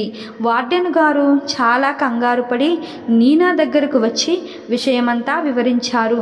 తను ఎంతో భారముతో ఏర్పాటు చేసిన సభలు ఇలా అవుతుంటే ఆమె చాలా బాధపడింది. అయితే నీనా ఏమాత్రం కలతపడలేదు. వెంటనే మోకరించి ప్రభువుకు ఈ విషయం విన్నవించుకుంది. తన బిడ్డల అవసరాలను ఎప్పటికప్పుడు గమనించే పరలోకపు తండ్రి, నా కుమారి భయపడవద్దు, ఈ కూటాల విషయం నేను చూసుకుంటాను అన్నారు. నీనా హృదయంలో నమ్మిక, నెమ్మది చోటు చేసుకున్నాయి. నీనా వార్డెన్ గారిని పిలిచి ఈ విషయం ఎంతమాత్రం పిల్లల దగ్గర మాట్లాడవద్దని, సమస్తము ప్రభువు చేతులకే అప్పగించమని చెప్పింది. సాయంకాలం అయింది. గంటలు నిమిషాలు దొర్లిపోతున్నాయి. ఆ బాలికలంతా తాము మాట్లాడుకున్న రిక్షాల కోసం ఎదురు చూస్తూ అటు ఇటు తిరుగుతున్నారు. ఎన్నో రిక్షాలు ఆ దారిన వెళ్ళిపోతున్నాయి కానీ వీళ్ళు మాట్లాడుకున్న రిక్షాలు మాత్రం కనుచూపు మేరలో ఎక్కడా లేవు. పిల్లలు మాత్రం అంతా సిద్ధం చేసుకుని రిక్షాలు రాగానే వెళ్ళిపోయే ప్రయత్నంలో ఉన్నారు. కానీ జరిగినది ఏమిటంటే ఆ పట్టణంలో ఒక ధనవంతుడు తన స్నేహితులకు పిక్నిక్ ఏర్పాటు చేసి ఈ బాలికలు మాట్లాడుకున్న దానికంటే ఎక్కువ డబ్బుకు బేరం చేసి మొత్తం అన్ని రిక్షాలు తానే కుదుర్చుకున్నాడు. అందుకే వీళ్ళు ఎంతగా ఎదురు చూసినా ఫలితం శూన్యమే అయ్యింది. ఇది నీనా ప్రార్థనకు దేవుడు వెంటనే ఇచ్చిన జవాబు. రిక్షాలు ఎంతసేపటికి రాకపోయేసరికి అమ్మాయిలంతా చాలా నిరాశపడ్డారు. ఇక చేసేదేమీ లేక కూటాలకు హాజరయ్యారు. వారి నిరాశలను దేవుడు రక్షణావకాశంగా మార్చివేశాడు. ఆ రాత్రి నీనా వాక్యమందిస్తూ అవిధేయులైన పిల్లల కొరకు యేసుప్రభు సిలువలో ఎంత వేదన అనుభవించాడో వివరిస్తూ ఉండగా దేవుని వాక్యం రెండంచులు గల ఖడ్గం వలె వారి హృదయాలలోకి దూసుకుపోయింది. అందరూ తమ పాపాల విషయమై పశ్చాత్తాపపడి దేవుని వైపు తిరిగి తమ జీవితాలను దేవునికి సమర్పించుకున్నారు. ఆ దినాలలో అక్కడ గొప్ప ఉజ్జీవం వచ్చింది. రక్షణ నిశ్చయత రాగానే అందరిలోనూ గొప్ప సంతోషం పెళ్ళుబికింది. ఆ స్థలమంతా పరిశుద్ధాత్మ సన్నిధితో నిండిపోయింది. ఆ కూటాలలో మారు మనసు పొందిన వారు విశ్వాసంతో స్థిరంగా నమ్మకమైన సాక్షులుగా నిలబడ్డారు. ఇటువంటి సమయాలలో నీనా దేవుని చేత ఎంత బలంగా వాడబడినప్పటికీ సమస్త మహిమ ఘనత ఆయనకే ఆరోపిస్తూ తనను తాను బహుగా తగ్గించుకుని తాను దేవుని చేతిలో కేవలం ఒక పాత్రను మాత్రమేనని, దేవుడే సమస్తము జరిగిస్తున్నాడని గ్రహించి ఆయనను స్తుతించేది. నీనాకు చిన్నపిల్లలంటే చాలా ఇష్టం. యేసుప్రభువు చిన్నపిల్లలను ఎత్తుకుని దేవుని రాజ్యం ఇలాంటి వారిదే అని శిష్యులకు ఉద్బోధించిన ఫోటో అంటే నీనా చాలా ఇష్టపడేది. ఆమె బంగాళాకు చాలామంది చిన్నపిల్లలు వస్తుండేవారు. నీనా వారికి బైబిల్ కథలు చెప్పి వారికి బిస్కెట్లు, చాక్లెట్లు ఇచ్చేది. వృద్ధాప్యంలో కూడా ఆమె వారితో పరుగులు పెడుతూ దాగుడు మూతలాడేది. ఆటలు ముగించాక ప్రార్థన చేసి వారిని పంపించేది. ఆమె చెప్పే మాటలన్నీ వారి హృదయాలకు ఎంతో హత్తుకునేవి. ఒకసారి మోనికా అనే పాప నీనా దగ్గరకు వచ్చి వాళ్ళ అన్నయ్య పెట్టెలో నుండి మిఠాయిలు దొంగిలిస్తే యేసు యేసు ప్రభు ఏమన్నా అనుకుంటాడా అని అమాయకంగా అడిగింది. నీనా ఆ పాపను తన ఒడిలో కూర్చోబెట్టుకుని యేసయ్యకు అటువంటి పనులు ఇష్టం ఉండవని చెప్పింది. పాప యేసయ్యను అడిగినట్లయితే ఆయన తప్పకుండా పాపకు ఇష్టమైన మిఠాయిలు పంపిస్తాడని నచ్చ చెప్పింది. మోనిక ఆ మాటలు విని మరెన్నడూ దొంగతనం జోలికి పోలేదు. బాల్యంలోనే తన హృదయాన్ని ప్రభువుకు ఇచ్చి తన ప్రతి అవసరతలను దేవునికి విన్నవించుకోవడం నేర్చుకుంది. ఒకసారి దక్షిణాదినున్న మిషన్ కేంద్రం నుండి ఆ కేంద్రంలో పనిచేస్తున్న మిషనరీలకు పని వాళ్లకు ఉజ్జీవ సభలలో వాక్యం అందించమని నీనాకు ఆహ్వానం వచ్చింది. నీనా ప్రార్థన చేసి దేవుని నడిపింపుతో తన సహచరులతో కలిసి అక్కడికి వెళ్ళింది. తీరా చూస్తే అక్కడి వారి ఆత్మీయ స్థితి ఎండిన బీడు భూమిలా ఉంది. అక్కడ పనిచేస్తున్న వారంతా సువార్త విని కఠినంగా తయారయ్యారు. కడవరి వర్షం యొక్క అవసరత అక్కడ ఎంతో ఉంది. ఆ సభలకు దాదాపు 500 మంది కూడుకున్నారు. వారిలో ఉపాధ్యాయులు, సువార్తికులు, పాస్టర్లు, బైబిల్ బోధించే స్త్రీలు వీరు మాత్రమే కాక చుట్టుప్రక్కల మిషన్ కేంద్రాల నుండి వచ్చి మిషనరీలు కూడా ఉన్నారు. ఆ సభల్లో ప్రసంగించడానికి నీనా ఏలీ కుమారులైన హోప్ని, ఫినేహాసుల జీవితాలను అంశంగా తీసుకుంది. 2 రోజులు అదే అంశం మీద మాట్లాడింది. 3వ రోజు సభలో మాట్లాడడానికి ముందుగా ప్రార్థన చేస్తూ ఉండగా గాండ్రిస్తున్న ఒక పెద్ద పులి క్రింద పడి చచ్చిపోవడం దర్శనంలో చూసింది నీనా. దేవుడు గొప్ప కార్యం చేయబోతున్నాడని వెంటనే గ్రహించింది. 3వ రోజు కూడా అదే అంశం మీద మాట్లాడుతూ గత 2 రోజులుగా వివరించిన విషయాలను మరలా సమీక్షించి చాలా త్వరగా ముగించి ఇప్పుడు దేవుడు మనతో మాట్లాడేలాగా మన సమయాన్ని ఆయనకిద్దాం అంది. అనూహ్యమైన ప్రశాంతత ఆ స్థలమంతా ఆవరించింది. నిశ్శబ్దత, ప్రార్థన ఆ రెండు దేవుడు క్రియ జరిగించడానికి దోహదపడతాయి. తుఫాను ముందు ప్రశాంతతలాగా ఆ వాతావరణం అంతా గంభీరంగా మారిపోయింది. పరిశుద్ధాత్మ దేవుడు క్రియ జరిగిస్తూ ఉండగా వారి హృదయాలలో ఘనీభవించిన మంచు చివరకు పగిలింది. మొట్టమొదట ఒక పాస్టర్ గారు కన్నీరు విడుస్తూ ముందుకు వచ్చి ఆలయ నిర్మాణపు నిధి నుండి తాను 300 రూపాయలు దొంగిలించినట్టుగా ఒప్పుకొని ఆ డబ్బును తెచ్చి బల్ల మీద పెట్టారు. తరువాత ఒక్కొక్కరు ముందుకు వచ్చి తమ పాపాలను ఒప్పుకున్నారు. దొంగిలించిన వారు తాము దొంగిలించిన డబ్బు, వస్తువులు తిరిగి ఇచ్చివేశారు. పశ్చాత్తాపంతో కూడిన రోదనలతో ఆ స్థలమంతా మార్మోగిపోయింది. విరోధులు సమాధానపడ్డారు, శత్రువులు మిత్రులయ్యారు. తమ పాపాలను క్షమించమని అతి దీనంగా విలపిస్తూ ప్రార్థించారు. దేవుడు వారిని క్షమించాడు అనడానికి రుజువుగా వారి హృదయాలలో శాంతి, సమాధానాలు వెల్లివిరిశాయి. సంఘ వ్యతిరేక కార్యకలాపాలలో పాల్గొన్న ఒక నాయకుడు పరిశుద్ధాత్మ చేత పట్టబడి తాను చేసిన వాటిని బహిరంగంగా ఒప్పుకొని క్షమాపణ అడిగాడు. మిషనరీలో మిషన్ ఉద్యోగస్తులు కూడా తమ బలహీనతలను ఒప్పుకొని ఇతరులతో సమాధాన పడ్డారు. సాధారణంగా అయితే పాపాలను సంఘం ఎదుట ఒప్పుకోవడాన్ని నీనా ప్రోత్సహించదు. కానీ అక్కడి పరిస్థితులను బట్టి పరిశుద్ధాత్మ దేవుడే క్రియ జరిగించాడు. నీనా ఇచ్చిన వాక్యోపదేశం వలన తాను వ్యక్తిగతంగా బలపడ్డానని ఒక మిషనరీ చెప్పింది. ఆ ఊరిలో క్రైస్తవ వ్యతిరేక కార్యకలాపాలకు నాయకుడిగా ఉన్న ఒక వ్యక్తి తను చేసిన తప్పును ఒప్పుకొని ఆ తరువాత వారికి స్నేహితుడిగా మారిపోయాడు.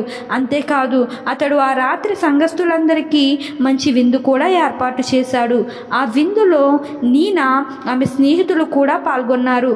సంఘంలో ఉజ్జీవం మాత్రమే కాకుండా వ్యక్తిగతంగా ఆత్మల కొరకు ప్రార్థించి అనేకులను రక్షణలోకి నడిపించింది నీనా. ఒక వ్యక్తికి సువార్త చెప్పాక ఆ వ్యక్తి రక్షణ పొందే వరకు విజ్ఞాపన చేసేది. వ్యక్తిగత సేవ వలన చక్కని ఫలితాలు సాధించి రక్షణ పొందిన వారు విశ్వాసంలో స్థిరంగా నిలబడేటట్టు చేసేది. విజ్ఞాపన ప్రార్థన చేయడానికి ప్రభువు ఆమెకు ఒక క్రొత్త పద్ధతి నేర్పించారు. విజ్ఞాపన ప్రార్థన చేసేవారు తరచుగా తాము ప్రార్థన చేసే వ్యక్తి పరిస్థితి యొక్క వివరాలన్నీ ఏకరువుగా పెడుతుంటారు. దాని వలన ఎంతో సమయం వృధా అవుతుంది. మనిషి యొక్క పరిస్థితి ఆయనకి తెలుసు గనుక వ్యక్తి పేరు, అతని అవసరత ప్రార్థనలో పెట్టి అటు తర్వాత ఆ విషయమై స్తుతించమని చెప్పారు. ఈ పద్ధతి వలన అనేకుల కొరకు ప్రార్థన చేయడానికి వీలవుతుందని ప్రభువు చెప్పారు. అయితే రక్షణ కొరకు ప్రార్థించేటప్పుడు మాత్రం ఆ వ్యక్తి వ్యక్తిగతంగా తాను చేసిన ప్రతి పాపాన్ని ప్రభువు సన్నిధిలో ఒప్పుకోవలసిందే.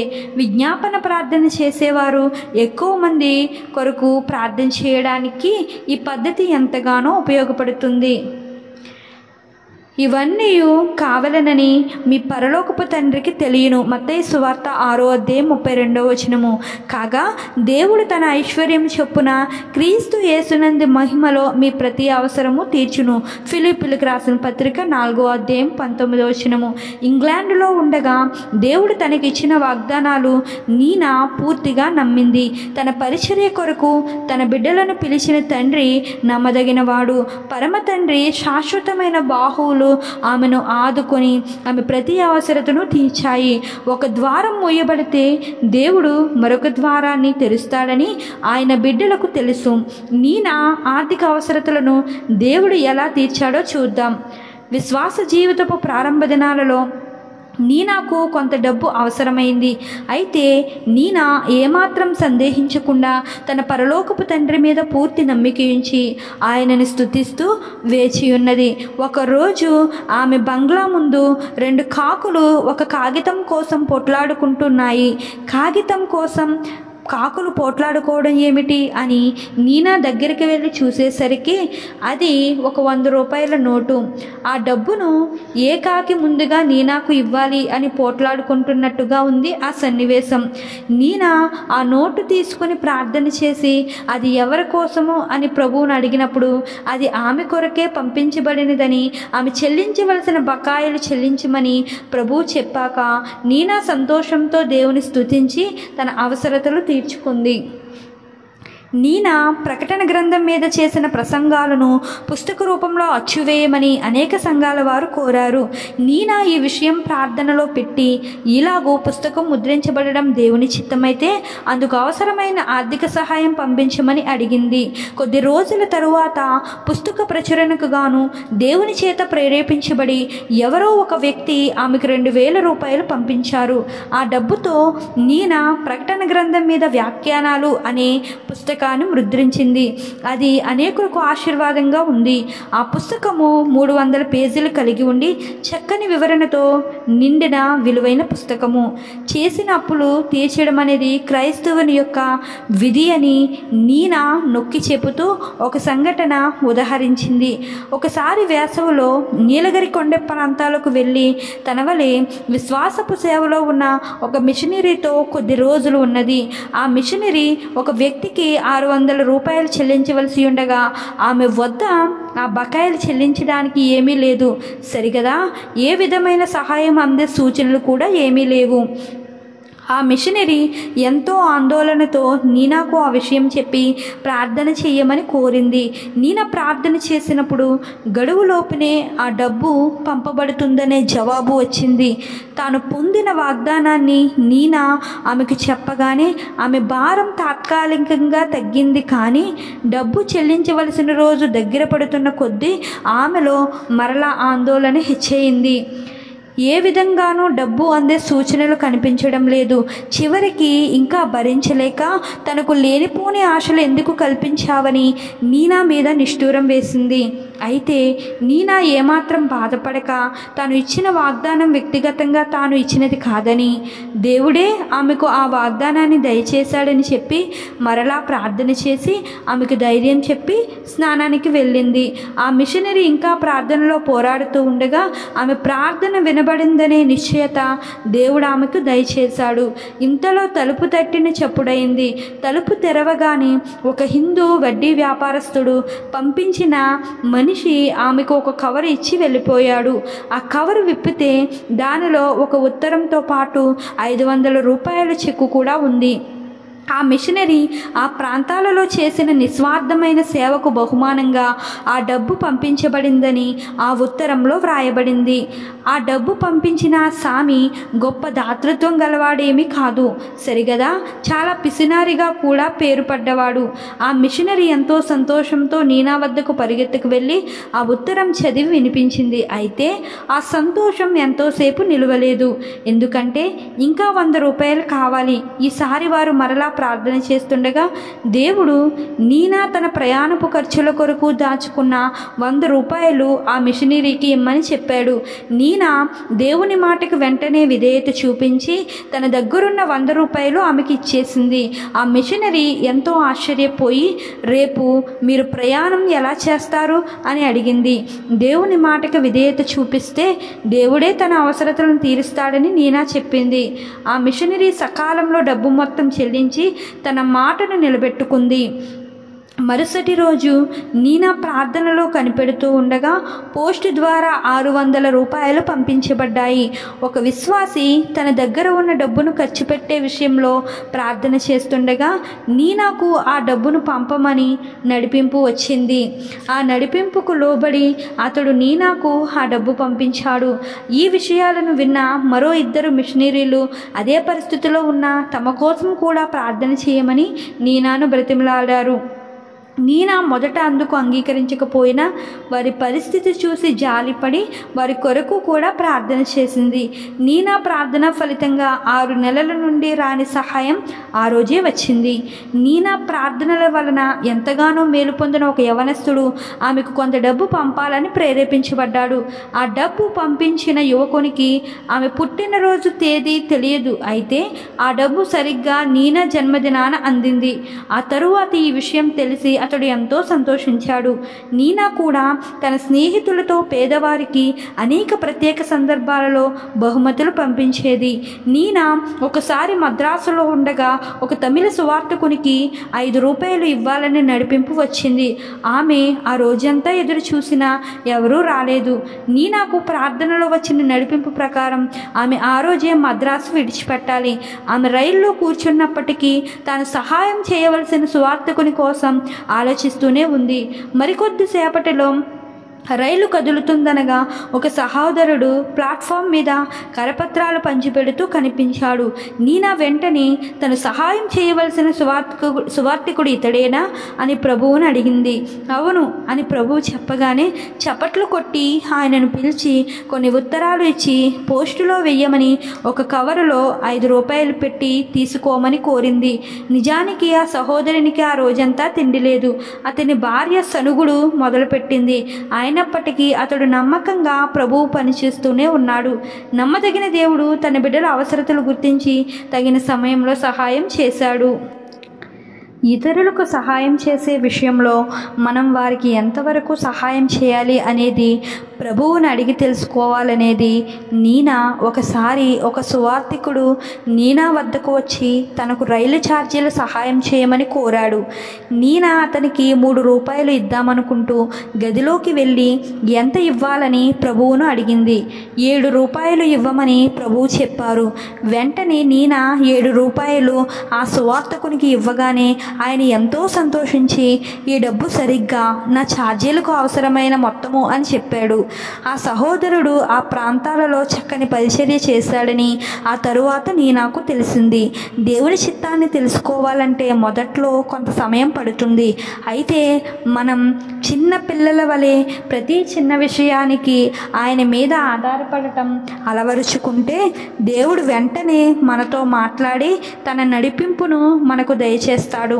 నీనాకి వృద్ధాప్యం వచ్చాక దూర ప్రదేశాలకు వెళ్ళి సేవ చేయడానికి ఒక కారు అవసరమైంది. అంతవరకు సైకిల్ మీద కానీ కాలినడకను కానీ బస్సులోనే కానీ వెళ్ళేది. కానీ వృద్ధాప్యం వలన మునిపటిలాగా ఎలా పడితే అలాగా ప్రయాణాలు చేయలేకపోతున్నది. స్త్రీల ప్రార్థనా కూటంలో నీనా కారు కొరకు ప్రార్థన చేయమని కోరినప్పుడు నీనా చాలా పెద్ద కోరిక కోరుతున్నదని కొందరు అనుకున్నారు. అయితే తన బిడ్డల అవసరాలను దేవుడు తీర్చగలడన్న నమ్మకం నీనాకు ఉన్నది. మన దేవుడు అద్భుతాలు చేసే దేవుడు. బొంబాయిలోని ఒక ఇంజనీర్ గారు ఒక బావి త్రవ్వడానికి కాంట్రాక్ట్ కుదుర్చుకున్నాడు. ఎంత లోతుగా తవ్వినప్పటికీ నీళ్లు పడడం లేదు. ఆ ఇంజనీరు గారికి ఈ బావి ఒక సమస్యగా తయారైంది. ఆయన నీనాను కలుసుకొని ఆమె ప్రార్థన సహాయం కోరాడు. నీనా ప్రార్థన చేసి బావి అడుగు నుండి అడ్డంగా త్రవ్వినట్లయితే నీరు పడుతుందని చెప్పింది. ఇంజనీరు గారు నీనా చెప్పినట్లు చేయగానే ఒక ఊట ఉబికి బావి అంతా స్వచ్ఛమైన నీటితో నిండిపోయినది. ఆ ఇంజనీరు గారు ఎంతో కృతజ్ఞతతో ఒక క్రొత్త కారు కొనుక్కోవడానికి తను ధన సహాయం చేస్తానని నీనాకు చెప్పారు. కానీ నీనా చౌకలో పాత కారునే కొనుక్కుంది. కారు రాగానే వారి పరిచర్య మరింత విస్తృతమైంది. ఇదివరకు సేవ చేసిన గ్రామాలన్నీ తిరిగి దర్శించి గ్రామాలలో సేవ చేస్తున్న సువార్థికులను ప్రోత్సహించేవారు. ఛత్రపూర్లోని సంఘానికి తమ సహాయం అవసరమని గుర్తించి నీనా ఆమె సహచరులు అనేక మార్లు ఆ సంఘాన్ని దర్శించి బలపరిచారు. ఆ సంఘస్థులు తమ సొంత మందిరాన్ని నిర్మిస్తుండగా నీనా తాను స్వయంగా 1800 రూపాయలు విరాళంగా ఇచ్చి ఇంకా తన స్నేహితుల నుండి విరాళాలు సేకరించి ఆ మందిర నిర్మాణానికి తోడ్పడింది. నీనా మరణానికి 1 సంవత్సరం ముందు ఆ ఆలయ ప్రతిష్ఠ జరిగింది. నీనా ఎన్నోసార్లు ఆదివారం ఆరాధనలో ఆ సంఘంలో వాక్యం అందించింది. అక్కడ పనిచేస్తున్న వారికి క్రమంగా జీతాలు ఇవ్వడమే కాకుండా ప్రార్థన ద్వారా వారి అవసరతలు తెలుసుకుని వారు అడగకుండానే వారి అవసరతలో అదనంగా వారికి సహాయం అందించేది. సువార్థికులను పోషించడానికి తన స్వంత డబ్బులో నుండి వారికి సహాయం చేయాలని తన వీలునామాలో ఒక ఏర్పాటును కూడా చేసింది. దేవునితో కలిసి ముందుకు సాగాలంటే దానికి పరిశుద్ధమైన ధైర్యం కావాలి. తండ్రి చీకటిలో ఉంటే బిడ్డ భయపడకుండా తండ్రి కోసం ఆ చీకటిలోకి ఎలా వెళుతుందో అలాగే విశ్వాస జీవితపు పయనం కూడా ఉంటుంది. ఒక అడుగు ముందుకు వెయ్యగానే 2వ అడుగు వేయడానికి ధైర్యం వస్తుంది. మనం ముళ్ళబాట అనుకునేది నిజానికి మన ప్రభువు, పరిశుద్ధులు, సాక్షి సమూహము మనకంటే ముందుగా నడిచిన మార్గమే. దేవుని నమ్మకత్వాన్ని ఎరిగిన విశ్వాస వీరులు మాత్రం భయపడక ముందుకే సాగిపోతారు. మన దేవుడు లేని వాటిని ఉన్నట్టుగానే పిలిచేవాడు. రోమియోలకు రాసిన పత్రిక 4వ అధ్యాయము 17వ వచనము. కళింగపట్నము సముద్ర తీర ప్రాంతం. ఆ సముద్రపు ఒడ్డున జాలరులు పూరి గుడిసెల్లో నివసిస్తుంటారు. ఆ సముద్రాన్ని దేవతగా భావించి పూజిస్తుంటారు. ఆత్మలను పట్టే జాలరి అయిన నీనా ఒకసారి వారిని దర్శించడానికి వెళ్ళినప్పుడు ఆ సమయంలో పెద్ద తుఫాను వచ్చింది. సముద్రంలో పెద్ద పెద్ద అలలు లేచి హోరుగాలి కుంభవర్షం కురుస్తూ ప్రకృతి అంతా బీభత్సంగా విలయతాండవం చేస్తున్నది. సృష్టికర్తను ఎరుగక సృష్టినే పూజిస్తున్న ఆ పేద జాలరులకు ఏం చేయాలో పాలుపోని పరిస్థితి ఏర్పడింది. తాము నమ్ముకున్న సముద్ర దేవతే తమను కంబలి వేస్తుందేమో అనిపించింది వారికి. నిరుపేదలైన జాలరులు గుడిసెలు నేలమట్టం అవడమే కాకుండా వారి ప్రాణాలకు సహితం ముప్పు వాటిల్లే పరిస్థితి ఏర్పడింది. జాలరులంతా భయంతో ప్రాణాలు గుప్పిట్లో పెట్టుకొని దిక్కుతోచని విధంగా ఉన్నారు. నీనా పరిస్థితి అంతా గమనించి తన ప్రభువును బట్టి ధైర్యం తెచ్చుకుని ఆ భయంకరమైన తుఫానులో సముద్ర తీరానికి వెళ్ళి తన 2 చేతులు పైకెత్తి యేసు ప్రభు పరిశుద్ధ నామంలో ఆ తుఫానును గద్దించింది. అంతవరకు ప్రళయ భీకరంగా గర్జిస్తున్న తుఫాను వెంటనే నిమ్మళించింది. అది చూసిన జాలరులు ఆశ్చర్యానికి అంతులేదు. వారు ఇటువంటి అద్భుతం ఎప్పుడూ చూడలేదు. వెంటనే వారు ఆమె కాళ్ళ మీద పడి నమస్కరించబోయారు.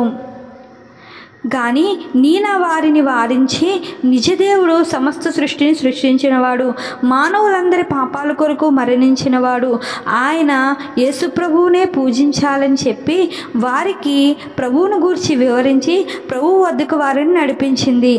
నీనాకు దేవుడు గొప్ప వివేచన వరాన్ని దయచేశాడు. ఎదుటివారు ఏమి ఆలోచిస్తున్నారో గ్రహించి ఒకవేళ వారు తప్పుగా ఆలోచిస్తుంటే వారిని మృదువుగా మందలించేది. తన ఇంటికి వస్తున్న అతిథులను వారు ఇంకా రైలు దిగకుండానే వారి రాకకు గూర్చి తన స్నేహితులకు చెప్పి వారి కోసం అన్నీ సిద్ధం చేయమని చెప్పేది. తనను కలుసుకోవడానికి వచ్చేవారు అపరిచితులైతే వారు ఎందుకు వస్తున్నారో, వారి అవసరతలు ఏమిటో ముందుగానే గ్రహించేది. ప్రార్థన, దేవునితో నిరంతర సహవాసం, ఈ రెండు ఆమె విజయవంతమైన జీవితానికి ముఖ్య కారణాలు. సాధు సుందర్ సింగ్ గారి పుస్తకాలలో మనం చదివే అద్భుతమైన గ్రహణ శక్తి ఆమెలో ఉండేది. శరీరరీతిగా ఆమె బరంపురంలో ఉన్నప్పటికీ ఆత్మలో అనేక స్థలాలను దర్శించేది. నీనా శరీరరీతిగా బరంపురంలో ఉండగా ఆమెను దర్శనంలో చూచినట్లు లీలగా ఇతర స్థలాల్లో ఆమె స్నేహితులు చూచి ఆమె స్వరం వినేవారు. నీనా ప్రభువుతో నిత్య సహవాసం కలిగి ఉన్నందున ఏ విషయంలోనైనా నిజాన్ని గ్రహించగలిగేది. ఒకసారి ఒక యవనస్తుడు తన స్నేహితునితో నీనాకు వ్యతిరేకంగా మాట్లాడాడు. నీనా ఆ విషయం ఆత్మలో గ్రహించి అతనిని అడిగింది. ఆ యవనస్తుడు తాను అలా మాట్లాడలేదని అబద్ధం చెప్పినప్పుడు, నీవు నీ స్నేహితునితో ఈరోజు మాట్లాడుతూ ఉండగా నా ఆత్మ నీతో ఉన్నది కదా అని అనగానే ఆ యవనస్తుడు మరి మాట్లాడలేదు. అయితే నీనా అటువంటి వాటిని మనసులో ఉంచుకోకుండా ప్రేమతో వారి తప్పులు క్షమించేది. తన హృదయంలో ఎవరి మీద కక్ష, ద్వేషం ఉంచుకునేది కాదు. 13 వేరువేరు పద్ధతుల ద్వారా నీనా దేవుని చిత్తాన్ని తెలుసుకునేది. తనకు తెలియని భాషల్లో ఉన్న ఉత్తరాలు కూడా దేవుని సహాయంతో చదవగలిగేది. స్నేహితునితో మాట్లాడినట్లు నీనా దేవునితో మాట్లాడేది. నీనాతో పరిచయం ఉన్న మిషనరీలందరూ ఆమె ద్వారా ఏదో విధమైన దీవెన పొందినవారే. అయితే తనకివ్వబడిన తలాంతులను గూర్చి నీనా ఏమాత్రమూ అతిశయించేది కాదు. ఆత్మలను సంపాదించే వరమే అత్యంత విలువైన వరంగా భావించి ఆనందించేది. చైనా, ఇండియా, ఆఫ్రికా దేశాలలో మిషనరీగా ఉన్న సిటీ స్టడ్ సతీమణితో నీనా సన్నిహిత సంబంధం కలిగి ఉండి వారిద్దరూ పరస్పరం ఎంతో గౌరవించుకునేవారు. ప్రార్థనలో ఇతరులను గూర్చి నడిపింపును పొంది దానికి వారికి తెలియజేయడం అనేది ఎంతో బాధ్యతతో కూడుకున్న పని. తనకివ్వబడిన ఈ బాధ్యతను నీనా ఎంతో ధైర్యంగాను చక్కగాను నిర్వర్తించేది. ఈ పుస్తక రచయిత విషయంలో ఆమె చెప్పిన మాటలన్నీ నిజమయ్యాయి. ఒక్కొక్కసారి ఎవరైనా జబ్బుపడి ఆపరేషన్ అవసరమైన పరిస్థితుల్లో ఆమెను సలహా అడిగితే దేవుని నడిపింపును బట్టి వద్దని చెప్పేది. అవతల వ్యక్తి దైవిక స్వస్థత మీద నమ్మకం ఉంచి తప్పక స్వస్థపడేవాడు. వివాహ విషయంలో ఎవరికి సలహాలు ఇచ్చేది కాదు కానీ తన శరీరాలను పవిత్రంగా కాపాడుకోమని హెచ్చరించేది. నీనా వృద్ధురాలైంది. విశ్వాస జీవిత యానంలో గమ్యాన్ని సమీపిస్తున్న కొద్దీ నీనా పరలోకాన్ని గూర్చి ఎక్కువగా ఆలోచించేది. ఆమె ముఖం పరమతండ్రి దివ్య సాన్నిధ్యంతో నిత్యం ప్రకాశిస్తుండేది. చివరి దినాలలో తన బంగ్లాలోనే ఎక్కువ సమయం తన స్నేహితులతోనే గడిపేది. శరీరంలో శక్తి తగ్గిపోతున్నప్పటికీ రెట్టించిన ఉత్సాహంతో దేవుని సేవ చేసేది. నీటి కాలువ యోరను నాటబడి ఆకువాడక తన కాలమందు ఫలమిచ్చి చెట్టు వలె నీనా ఎప్పుడూ సంతోషంగా దేవుని గూర్చి ఇతరులకు చెప్పేది. వృద్ధాప్యంలో కూడా నీనాకు ఇంట్లో తీరిక ఉండేది కాదు. పనుల ఒత్తిడి, వ్యక్తిగత పరిచర్య, విశ్వాసులను హెచ్చరించడం, ఉజ్జీవ సభలు నిర్వహించడం, రోగుల కొరకు ప్రార్థన చేయడం, ఆమె ప్రార్థన కోరి వచ్చే వారి కోసం విజ్ఞాపన చేయడం, అసంఖ్యాకంగా వచ్చే ఉత్తరాలకు జవాబులు వ్రాయడం, ఇతర సేవా కేంద్రాలలోని వారి యోగక్షేమాలు విచారించడం, సువార్థికులను, బోధకురాండ్రను ప్రోత్సహించి వారు సేవ చేస్తున్న కేంద్రాలను దర్శించడం, దేవుడిచ్చిన నడిపింపు ప్రకారం అతిథి సత్కార్యాలు చేయడం, పేదవారిని, అవసరతలో ఉన్నవారిని ఆదుకోవడం, ఇవన్నీ వృద్ధాప్యంలో ఉన్న నీనా నిత్యకృత్యాలు. ఈ పరిచర్య అంతటిలో నీనా స్నేహితురాలైన మిసెస్ లాజరస్ ఆమెతో పూర్తిగా ఏకీభవించి సహకరించేది. ప్రభువును గూర్చి తెలుసుకోవాలని కోరేవారిని చిరునవ్వుతో ఆహ్వానించి వారికి కొంత సమయం కేటాయించి వారితో మాట్లాడి వారి పేర్లు తెలుసుకుని వారి కొరకు విజ్ఞాపన చేసేది. నీనా బంగ్లా చుట్టూ ఉన్న తోట రకరకాల పూలతో నిత్యము కలకలలాడుతూ సువాసనలు వెదజల్లుతూ ఏదైనా వనంలా ఉండి అక్కడికి వచ్చేవారికి ఆహ్లాదాన్ని కలుగజేసేవి. ఆమె గృహం పరమతండ్రి దివ్య సన్నిధిలో నిండి ఉండేది. నీనా అన్నదమ్ములందరూ ఆజానుబాహులే. నీనాకు కూడా వృద్ధాప్యంతో పాటు స్థూలకాయం కూడా వచ్చింది. అది నీనాకు ఇష్టం లేక ఒకసారి ప్రభువుని అడిగింది. అందుకు ప్రభువు, నీనా లావుగా ఉన్నందుకు బాధపడకు, నిన్ను అనేకులకు తల్లిగా నియమించాను అన్నారు. మిసెస్ లాజరస్ సన్నగా పొడవుగా ఉంటే మిస్ జోసెఫ్ లావు సన్నం కాకుండా మధ్యస్థంగా ఉండేది. సేవ ప్రారంభ దినాల్లో నీనా మిస్ డిప్రెజర్తో కలిసి హోమ్ మిషనరీ సొసైటీ అనే సంస్థకు కూనూరులో స్థాపించి దానితో పాటు ఒక ఆంగ్లేయ పాఠశాలను కూడా స్థాపించింది. ఆమెకు జాతి మత వివక్షత లేదు. స్టేట్స్మెన్ అనే పత్రికకు 30 సంవత్సరాల చందాదారుగా ఉండేది. ఈ కులమతాల పట్టింపు విషయంలో మనం ఆమె దగ్గర నేర్చుకోవాల్సింది ఎంతో ఉంది. నీనా అన్ని వర్గాల వారిని సమానంగా ప్రేమించి ఆదరించేది. 1940 నాటికి నీనా ఆరోగ్యం అంతగా బాగుండలేదు. ఆమె కాలికి దెబ్బ తగిలి నెమ్మదిగా కోలుకుంది. అయినప్పటికీ అందరినీ చిరునవ్వుతో పలకరించేది. సంఘ పెద్దలతోనూ స్నేహితులతోనూ కొన్ని ముఖ్యమైన విషయాలు మాట్లాడిన తరువాత వారికి వీడ్కోలు చెబుతూ, మీరు నన్ను చూడడం ఇదే చివరిసారి అన్నది. మరోసారి ఆమెను కలుసుకోవాలని ఎంత ప్రయత్నించినా మరలా ఆ అవకాశం రాలేదు. చివరి దినాలలో నీనా ఈ పుస్తక రచయితకు ఒక ఉత్తరం రాస్తూ, 1940వ సంవత్సరంలో జనవరి చివరి వారంలో నీనా మద్రాసు వెళ్ళాలని అనుకొని తనను స్టేషన్లో కలుసుకోమని తన మిత్రులకు వార్త పంపించింది. కానీ అకస్మాత్తుగా జబ్బుపడి పరిస్థితి ప్రమాదకరంగా పరిణమించింది. ఆమెను కలుసుకోవడానికి స్టేషన్కు వచ్చిన స్నేహితులకు నిరాశ ఎదురయ్యింది. నీనా పడక మీద నుండి లేవలేక క్రైస్తవ నాయకులను, ఒరియా సంఘ కాపరిని నాయక్ గారిని పిలిపించి చాలా రాత్రి అయ్యే వరకు వారితో మాట్లాడింది. నమ్మకంగా సంతోషంగా సేవ చేయమని వారిని హెచ్చరించింది. నీనా పరిస్థితిని గ్రహించిన మిసెస్ లాజరస్ మిస్ జోసెఫ్తో కలిసి నీనా మంచం ప్రక్కనే మోకరించి ప్రార్థన చేస్తున్నది. అయితే నీనా ఆ రాత్రి తన పరమ తండ్రి గృహంలో విందులో పాల్గొనవలసి ఉన్నది. నమ్మకముగా తన పరుగును తుదముట్టించిన నీనాను ఆహ్వానించడానికి వేలాది దూతలు, పరిశుద్ధులు సిద్ధంగా వేచి ఉన్నారు. ఆ రాత్రి వెలుగుతున్న అఖండ జ్యోతి ఆరిపోయింది. తన ప్రియ కుమార్తెను తన సన్నిధికి చేర్చుకోవడం పరమ తండ్రికి ఇష్టమైంది. 1940వ సంవత్సరం జనవరి 26వ తేదీన తన జీవిత ప్రయాణాన్ని ముగించి మహిమాలోకానికి వెళ్ళిపోయింది నీనా. మిషనరీలు, క్రైస్తవ నాయకులు కన్నీటితో వీడ్కోలు పలుకగా రెవరెండ్ ఏపీ పాత్రో గారు అంత్యక్రియలు జరిగించారు. నీనా జీవితం ఒక సజీవ సాక్ష్యంగా నిలిచి విశ్వాస జీవిత యాత్రలో పయనించే వారందరికీ ఒక ప్రేరణనిస్తుంది. నిత్యం ఉబికే పవిత్రమైన ఓటగా ఉండి అనేకులను సిలువ వైపుకు ఆహ్వానిస్తూ విరిగి నలిగిన హృదయంతో స్వార్థ త్యాగం చేసి ప్రభువును వెంబడించమని ఉద్బోధిస్తుంది. అనేకులు ఆమె జీవితాన్ని జ్ఞాపకం చేసుకుని భారతదేశానికి దేవుడు దయచేసిన ఈ విలువైన బహుమతి కొరకు ఆయనని ఎంతగానో స్తుతిస్తున్నారు. సంవత్సరాలు కాలగర్భంలో కలిసిపోయిన, తరాలు మారిన, మానవ స్మృతికే మరపు వచ్చిన దేవుని చరిత్ర పుటాల్లో నీనా జీవితం లిఖించబడి ఆచంద్ర కార్యము ఉంటుంది. ఎటువంటి విపత్కర పరిస్థితులలోనూ ఆమె తన విశ్వాస ధ్వజాన్ని క్రిందకు దించలేదు. దేవుని పట్ల ఆమెకున్న ప్రేమ ప్రకాశించుట మానలేదు. నీనా మరణించిన కొద్ది కాలానికే మిసెస్ లాజరస్ కూడా జబ్బుపడి మద్రాసులో మరణించి మహిమాలోకంలో ఉన్న తన ప్రియ మిత్రురాలి కలుసుకోవడానికి వెళ్ళింది. మిసెస్